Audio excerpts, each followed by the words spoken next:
Great to all. இப்போ நம்ம பார்க்க போறது நெக்ஸ்ட் பிரான்ச் பாத்தீங்கன்னா மெக்கட்ரானிக்ஸ் இன்ஜினியரிங். ஸோ மெக்கட்ரானிக்ஸ் இன்ஜினியரிங்ல என்ன படிக்க போறோம், அதோட ஆப்பர்ச்சுனிட்டிஸ் எப்படி இருக்கும் அப்படிங்கறத பார்ப்போம். ஸோ மெக்கட்ரானிக்ஸ் இன்ஜினியர் அப்படிங்கிறது பாத்தீங்கன்னா மெக்கட்ரானிக்ஸ் இன்ஜினியரிங் அப்படிங்கிறது மெக்கானிக்கல் இன்ஜினியரிங்கோட next level of version. So BE mechatronics இன்ஜினியரிங்னு சில காலேஜஸ் ஆஃபர் பண்றாங்க, பிடெக்னு கொடுக்குறாங்க. ரொபோட்டிக்ஸ் அண்ட் ஆட்டோமேஷன் அப்படின்னு சில காலேஜஸ் கொடுப்பாங்க. சில காலேஜ் மெக்கானிக்கல் அண்ட் ஆட்டோமேஷன் கொடுப்பாங்க. ஸோ மோர் ஆர் லெஸ் இந்த எல்லாமே பார்த்தீங்கன்னா it's comes under the category of mechatronics engineering. So mechatronics அப்படிங்கிறது பார்த்தா இட்ஸ் வேர்ட் புதுசாக இருக்கும், பட் 25 இயர்ஸ்க்கு மேலே இந்த இன்ஜினியரிங் இருக்கு. ஸோ ஒரு டிபிக்கல் எக்ஸாம்பிள் பார்த்தீங்கன்னா நம்ம இப்போ இருக்கிற latest types of fans, washing machines எல்லாமே சொல்லலாம். இப்போ சப்போஸ் ஃபேன் எடுத்துட்டோம் அப்படின்னா இதுக்கு முன்னாடி வரைக்கும் பாத்தீங்கன்னா ஜஸ்ட் ஒரு சுவிட்ச் ஆன் பண்ணா ஃபேன் ஓடுற மாதிரி இருந்துச்சு. தென் கொஞ்சம் மாடிஃபை பண்ணி ரிமோட்ல வந்து ஆப்ரேட் பண்ற மாதிரி இருந்துச்சு. இப்போ ஜஸ்ட் வாய்ஸ் கண்ட்ரோல்ல ஆப்ரேட் பண்ற மாதிரி இருக்கு. So machine element advanced level of version integrating AI, IoT இதெல்லாம் தான். So typical example entire mechatronics இன்ஜினியரிங்ல ஒரு வாஷிங் மிஷின் ஒரு எக்ஸாம்பிளா எடுத்துட்டீங்கன்னா அதுல என்னென்ன இருக்குதோ அதை வந்து சப்ஜெக்ட்ஸா படிப்பாங்க ஸ்டூடெண்ட்ஸ். ஸோ ஒரு மெக்கானிக்கல் எலிமெண்ட் இருக்கும், தென் அதை இன்டர்ஃபேஸ் பண்ற கண்ட்ரோல் எலிமெண்ட் இருக்கும், அந்த ஸ்விட்ச்ல இருந்து எப்படி கண்ட்ரோல்ஸ் இருக்கு, என்னென்ன சென்சார்ஸ் இருக்கு, அது எப்படி ஆக்சுவேட் ஆகுது, இதை பத்தியான theory subjects and lab oriented courses தான் மோஸ்ட்லி மெக்கட்ரானிக்ஸ் இன்ஜினியரிங்ல கவர் பண்ணுவாங்க. ஸோ தமிழ்நாட்டில் பார்த்தீங்கன்னா ஆல்மோஸ்ட் ஒரு 30 to 40 காலேஜஸ்ல இதை மெக்கட்ரானிக்ஸ் ஆர் ரொபோட்டிக்ஸ்னு ஆஃபர் பண்றாங்க. ஸோ 2000 to 2500 சீட்ஸ் இருக்கு. ஒரு 1500 to 1750 சீட்ஸ் ஃபில் ஆச்சுனாலும் ஆல்மோஸ்ட் எல்லாத்துக்குமே கம்பல்சரி ஆப்பர்ச்சுனிட்டிஸ் அவுட் சைடு இருக்கு.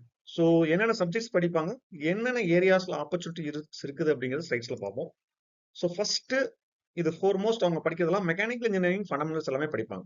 So mechanical engineering fundamentals, mechanics and dynamics, theories of machines, so material science and machine design. ஒரு machine design பண்றதுக்கு fundamental concept material செலக்ஷன்ல இருந்து அதோட mechanics எப்படி இருக்கும், ஃபோர்ஸ் ஆக்டர்னா என்ன ஆகும் அப்படிங்கிற மாதிரி சப்ஜெக்ட்ஸ் ஃபண்டமெண்டல்ஸ்ல இருந்து அட்வான்ஸ் வரைக்கும் பர் செமஸ்டர் 1 or 2 சப்ஜெக்ட்ஸ் கண்டிப்பா இதுல படிப்பாங்க. தென் எலக்ட்ரிக்கல் அண்ட் எலக்ட்ரானிக்ஸ் இன்ஜினியரிங் கண்டிப்பா இருக்கும். ஏன்னா இவங்க அப்ளிகேஷன்ஸ் எல்லாமே பார்த்தீங்கன்னா மெக்கானிக்கலா இருந்தாலும் அதை கண்ட்ரோல் பண்றது எலக்ட்ரிக்கல் அண்ட் எலக்ட்ரானிக்ஸ் இருக்கும். அதனால சர்க்யூட் தியரிங்கிற சப்ஜெக்ட்ஸ் படிப்பாங்க. Digital electronics, analog electronics and power electronics இதுல எல்லாமே பார்த்தீங்கன்னா பேசிக் லெவல்ல இருந்து அட்வான்ஸ் லெவல் வரைக்கும் சப்ஜெக்ட்ஸ் வந்து இங்க கவர் ஆகும். தென் கண்ட்ரோல் சிஸ்டம்ஸ். ஸோ ஒரு மெஷினை கண்ட்ரோல் பண்றதுக்கு தேவையான control theory concepts, feedback control system and methods for analysing and designing control systems, இந்த மாதிரி கண்ட்ரோல் சிஸ்டம் ரிலேட்டடான சப்ஜெக்ட்ஸ் எல்லாமே கம்பல்சரி அதில் கவர் ஆகும். Then sensors and actuators. So automation அப்படின்னாவே சென்சார்ஸ் இல்லாம எதுவுமே நடக்காது. ஸோ சென்சார்ஸ் கம்பல்சரி இருக்கும். ஸோ அதுல என்னென்ன டைப்ஸ் ஆஃப் சென்சார்ஸ் இருக்கு, அதோட ஃபண்டமெண்டல் கன்ஸ்ட்ரக்ஷன்ஸ் பிரின்சிபல்ஸ்ல இருந்து actuators like motor, solenoids and pneumatic actuator, hydraulics எல்லாமே சப்ஜெக்ட்ஸ்ல basic to fundamental then advance level வரைக்கும் கவர் ஆயிரும். தென் அபார்ட் ஃப்ரம் தட் இது ட்ரெடிஷனல் மெக்கானிக்கல் மாதிரி இல்லாம இது ஒரு கோர் அண்ட் சாஃப்ட்வேர் கம்பைன் பண்ணி மாதிரி இருக்கிறதுனால C++, பைத்தான் அந்த மாதிரி சப்ஜெக்ட்ஸும் இவங்களுக்கு கம்பல்சரி கொடுத்துருப்பாங்க. ஏன்னா அது வந்து ஒரு சாஃப்ட்வேர் டெவலப்மெண்ட் டூல்ஸ், அந்த techniques for designing and implementing control algorithms. So அல்காரத்தை வந்து இவங்க கண்ட்ரோல் பண்ற மாதிரி இருக்கும். இப்போ நம்ம வந்து ஒரு வாய்ஸ் கமெண்ட் கொடுத்தா அது ரன் ஆகுது அப்படின்னா அது கண்ட்ரோல் பண்றதுக்கு உள்ள ஒரு ப்ரோக்ராமிங் இருக்கும். அந்த ப்ரோக்ராமிங், அந்த user interfaces and communication protocols இது எல்லாமே வந்து கம்பல்சரி சப்ஜெக்ட்ஸா படிப்பாங்க. தென் ரொபோட்டிக்ஸ். இதோட அல்டிமேட் எய்ம் பார்த்தீங்கன்னா ரொபோட்டிக்ஸ் தான். ஸோ ரொபோட்டிக்ஸ் பார்த்தீங்கன்னா மோஸ்ட்லி ஆட்டோமேஷன்ஸ். இன்னைக்கு ஒரு 10 பேர் வேலை செய்யறாங்கன்னா ஒரு ஆட்டோமேட் பண்ணோம்னா அது ஒரு 4 பேர் வேலை செஞ்சாலே போதும். ஸோ எல்லா மேனுஃபேக்சரிங் இண்டஸ்ட்ரீஸ் எல்லாத்துலயுமே பார்த்தீங்கன்னா ஆட்டோமேஷன் அப்படிங்கிறது இருக்கும். ஸோ அதில் ரொபோட்டிக்ஸ் கண்டிப்பா இம்ப்ளிமெண்ட் பண்ணியிருப்பாங்க. ஸோ அந்த டிஃப்ரெண்ட் ரொபோட்டிக் சிஸ்டம்ஸ், அதில் ரோபோட் கினமேட்டிக்ஸ் அதை எப்படி டிசைன் பண்றாங்க, அதோட டைனமிக்ஸ் என்ன, மோஷன் பிளானிங் என்ன, ப்ரோக்ராம் என்ன, இது எல்லாமே கவர் பண்ணியிருப்பாங்க. அட்வான்ஸ்ட் லெவல்ல இண்டஸ்ட்ரியல் ரோபோட்ஸ், மொபைல் ரோபோட்ஸ் இது எல்லாமே கம்பல்சரி சப்ஜெக்ட்ஸா கவர் பண்ணியிருப்பாங்க. அட்டானமஸ் வெஹிக்கல்ஸ் வரைக்கும் சப்ஜெக்ட்ஸ் இருக்கும் அவங்களுக்கு. ஸோ இது இல்லாம micro controller and embedded systems, இது ப்ரோக்ராமிங் பார்த்தீங்கன்னா இது எலக்ட்ரானிக்ஸ் அண்ட் கம்யூனிகேஷன் ஸ்பாட்ல வரும். So micro controller, embedded system, real time operating system இதுல எல்லாமே ப்ரோக்ராமிங். ஏன்னா ஒரு சென்சார்ஸ் அண்ட் ஆக்சுவேட்டர் கண்ட்ரோல் பண்றதுக்கு தேவையான அல்காரிதம்ஸ் எல்லாமே இதுல கவர் ஆகும். இந்த சப்ஜெக்ட்ஸ் எல்லாமே பேசிக்ல இருந்து ஃபண்டமெண்டல்ல இருந்து அட்வான்ஸ் லெவல் வரைக்கும் கண்டிப்பா கவர் பண்ணுவாங்க. லேப்ஸும் இதை காயின் பண்ணி தான் இருக்கும். தென் மெக்கட்ரானிக் சிஸ்டம் டிசைன். ஒரு மெக்கட்ரானிக் சிஸ்டம் பாத்தீங்கன்னா கம்பல்சரி ஒரு கேட் சாஃப்ட்வேர் இல்லாம இருக்காது. அது கம்ப்யூட்டர் டிசைன் ஒரு டிராயிங்கை வரையறதுல இருந்து அந்த ப்ராடக்ட்டை டிசைன் பண்றது டிபிக்கல் இன்ஜினியரிங் காம்போனன்ட்ஸ் வச்சு ஒரு மேனுஃபேக்சர் பண்ணி சென்சார்ஸ் இன்டகிரேட் பண்றதுக்கு எல்லாத்துக்குமே வந்து இந்த சிஸ்டம் டிசைன் தேவைப்படும். இது எல்லாமே கம்பல்சரி சாஃப்ட்வேர் ரிலேட்டட் டூல்ஸ். மெக்கானிக்கல்ல பாத்தீங்கன்னா மெக்கானிக்கல் கேட் இருக்கும், எலக்ட்ரானிக்ஸ் எலக்ட்ரிக்கல் பாத்தீங்கன்னா எலக்ட்ரிக்கல் கேட் இருக்கும், ஆட்டோமேஷன் ஸ்டுடியோ இருக்கும். இந்த மாதிரி எல்லா சாஃப்ட்வேர்ஸ் கம்பல்சரி ஸ்டூடெண்ட்ஸ் லேர்ன் பண்ணுவாங்க. தென் இண்டஸ்ட்ரியல் ஆட்டோமேஷன். ஸோ இது ரொம்ப ரொம்ப முக்கியம். இன் எல்லா மேனுஃபேக்சரிங் அண்ட் இண்டஸ்ட்ரியல் ப்ராசஸ்லயும் பாத்தீங்கன்னா எல்லாமே பிஎல்சின்னு சொல்லுவாங்க, programmable logic controls, PLC, HMIs, that is human machine interfaces and SCADA, supervisory control and data acquisition systems. இது எல்லாமே இல்லாம இண்டஸ்ட்ரியில ஆட்டோமேட்டே பண்ண முடியாது.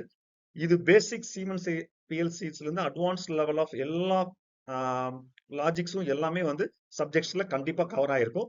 தென் அப்ளிகேஷன்ஸ் பாத்தீங்கன்னா இந்த ஸ்டூடெண்ட்ஸ் இந்த சப்ஜெக்ட்ஸ் படிச்சுட்டு ஒரு ரியல் டைம் ப்ராஜெக்டை ஒரு மெக்காட்ரானிக் சிஸ்டம்ஸை டெவலப் பண்ற அளவுக்கு கம்பல்சரி அவங்க கொடுத்துருப்பாங்க. இது பாத்தீங்கன்னா automations, robotics, automotive, biomedical, smart manufacturing, இந்த மாதிரி நிறைய இருக்கு.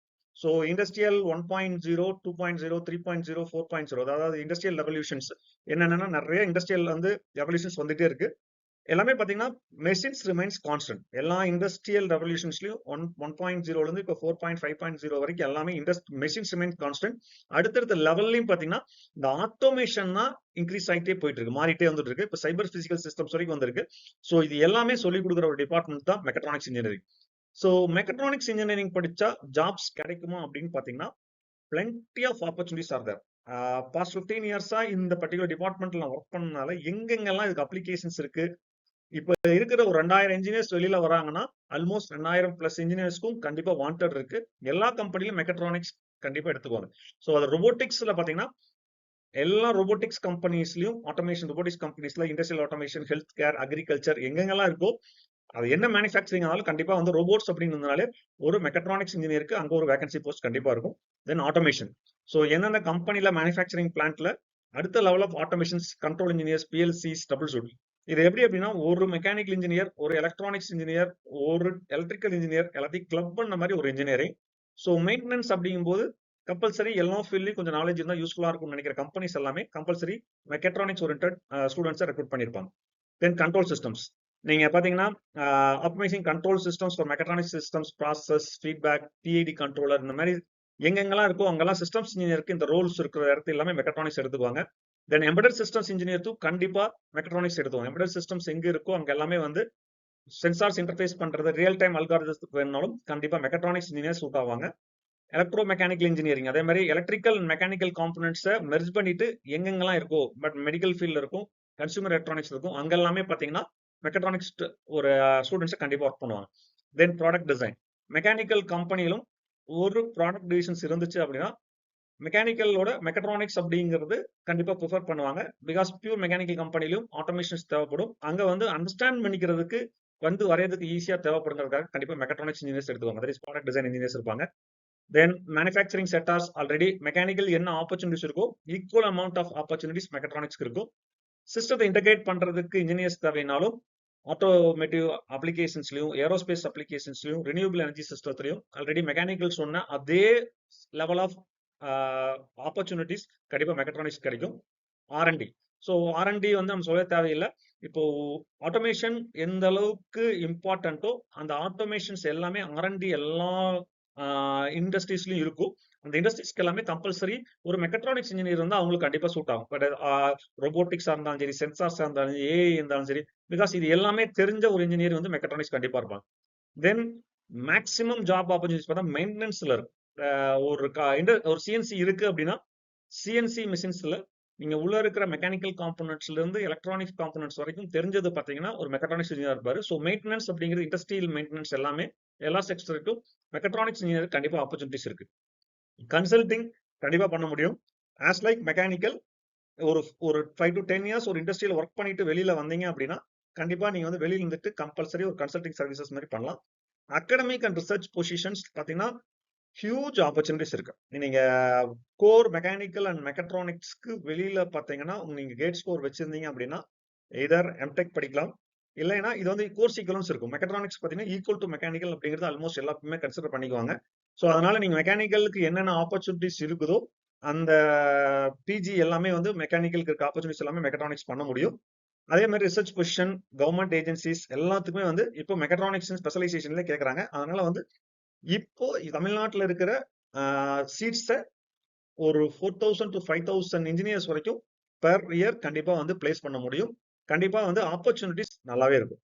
ஸோ மெக்கட்ரானிக்ஸ் படிக்கணும் அப்படின்னா நான் எனக்கு என்னென்னலாம் இது கூட பிளஸ் டூ அப்படின்னு பாத்தீங்கன்னா மீடியம் லெவல் ஆஃப் மேத்தமெட்டிக்ஸ் வேணும். இப்போ மெக்கானிக்கல் அப்படின்னா ஒரு ஆவரேஜ் லெவல் இருந்தாலே போதும். இங்க கொஞ்சம் மேத்தமெட்டிக்ஸ் எல்லாமே ஒரு மெக்கானிக்கல் சப்ஜெக்ட்ஸ் இருக்குது, எலக்ட்ரானிக் சப்ஜெக்ட்ஸ் இருக்குது, அல்காரிதம்ஸ் இருக்கிறதுனால கொஞ்சம் மீடியம் லெவல் ஆஃப் மேத்தமெட்டிக்ஸ் வேணும். பட் ஈஸி தான், ஒன்றும் அந்த அளவுக்கு பயங்கர டஃப்பான சப்ஜெக்ட்ஸ்லாம் இருக்காது, ஓரளவுக்கு ஈஸியா கிளியர் பண்ணிடலாம். தென் லேப் எல்லாம் பாத்தீங்கன்னா ப்ராக்டிக்கல் ஓரியன்டா இருக்கும். நீங்க மெக்கட்ரானிக்ஸ் ஓரியன்ட் சில ப்ராஜெக்ட்ஸ் பண்றாங்கன்னா போய் பாத்தீங்கன்னா ஒரு மெக்கானிக்கலை இன்டர்ஃபேஸ் பண்ணி ஒரு காம்போனன்ட் ஒரு ப்ராடக்ட் கண்டுபிடிச்சு பண்ணிருப்பாங்க. அதுக்கான லேப் மாடியூல்ஸ் தான் அங்க இருக்கும். ஸோ நிறைய லேப்ஸ் எல்லாமே பாத்தீங்கன்னா மெக்கட்ரானிக்ஸ் பேஸ்ட்ல இருக்கும். தென் ஜாப் ஆப்பர்ச்சுனிட்டிஸ் பாத்தீங்கன்னா என்ன அட்வான்டேஜஸ்னா நீங்க கோர் மெக்கட்ரானிக் ஜாபுக்கும் போகலாம், சாஃப்ட்வேர் செக்டார்ஸும் போகலாம். ஏன்னா நீங்க வந்து உள்ள படிக்கும் போதே வந்து C++, பைத்தான் படிச்சிருவீங்க, தென் எம்பெடட் சிஸ்டம் தேவையான படிச்சிருவீங்க. ஸோ இண்டஸ்ட்ரிக்கு தேவையான பேசிக்ஸ் எல்லா ஃபண்டமெண்டல் இருக்கும், மெக்கானிக்கல் கேட்ஸ் இருக்கும். ஸோ அதனால நீங்க மெக்கானிக்கல் ஓரியன்ட் ஜாப்ஸ் கோர் போறனாலும் போகலாம், மெக்கட்ரானிக்ஸ் கோர் போறனாலும் போகலாம், சாஃப்ட்வேர் ஜாப் போறனாலும் போகலாம். ஸோ ஃபீல்டு டல்லா இருக்குது அப்படின்னாலும் will get plenty of opportunities outside your software sectors. Then startups அப்படிங்கிறது பாத்தீங்கன்னா நல்லா பண்ண முடியும். ஏன்னா இப்போ எல்லாமே ஆட்டோமேஷன் ஓரியன்டா போயிட்டு இருக்கிறதுனால உங்களால வந்து ஒரு சிஸ்டத்தை ஆட்டோமேட் பண்ண முடியும். ஒரு 15 பேர் 20 பேர் வேலை செய்யற இடத்துல வந்து என்னோட கான்செப்ட் இம்ப்ளிமெண்ட் பண்ணிட்டு ஒரு 2 பேர் 3 பேர்த்த குறைச்சு ஒரு 13 பேர்த்துக்கு பண்ண முடியும் அப்படின்னு திங்க் பண்ணி ஒரு கான்செப்ட் இருந்துச்சு அப்படின்னா கண்டிப்பா ஃபியூச்சர்ல நல்ல என்டர்பிரினர் ஆக முடியும், நிறைய ப்ராடக்ட்ஸை நீங்க சேல் பண்ண முடியும். ஸோ ஜாப்ஸும் பாத்தீங்கன்னா இட்ஸ் நாட் லைக் சாஃப்ட்வேர் போனீங்கன்னா ஓகே, நீங்க கோர் ஜாப்ஸ் எல்லாம் போனீங்கன்னா டைம் பவுண்ட் ஜாப்ஸ்ல உங்களால இருக்க முடியும். காலையில போயிட்டு ஒரு 9 o'clock உள்ள ஆஃபீஸ் போயிட்டு ஈவினிங் 5 o'clock வரணும். ஈவினிங் 5 o'clock உங்களோட மெயின்டெனன்ஸ் இன்ஜினியர்னா அவ்வளவு மட்டும் தான் இருக்கும். அந்த ஜாப் முடிச்சுட்டு வர முடியும். ஸோ என்னாலாம் வந்து மைண்ட் யூஸ் பண்ணிட்டு பயங்கரமா ஒர்க் பண்ணிட்டு இருக்க முடியாது சாஃப்ட்வேர் ஜாப்ஸ் மாதிரி அப்படின்னா ஸோ இந்த மெக்கட்ரானிக்ஸ் இன்ஜினியரிங் கண்டிப்பா யூஸ்ஃபுல்லா இருக்கும். ஸோ இது என்னை பத்தி எங்க முடிச்சுட்டேன், என்ன பண்ணேன் அப்படிங்கிறதெல்லாம். இந்த மாதிரி இன்ஜினியரிங் பத்தி ஏதாவது டவுட்ஸ் இருந்துச்சு, இல்ல மெக்கட்ரானிக்ஸ் இன்ஜினியரிங், மெக்கானிக்கல் இன்ஜினியரிங் மற்ற எதுனாலும் you can contact to my email ID or to by mobile number. Thank you, thanks for வாட்சிங்.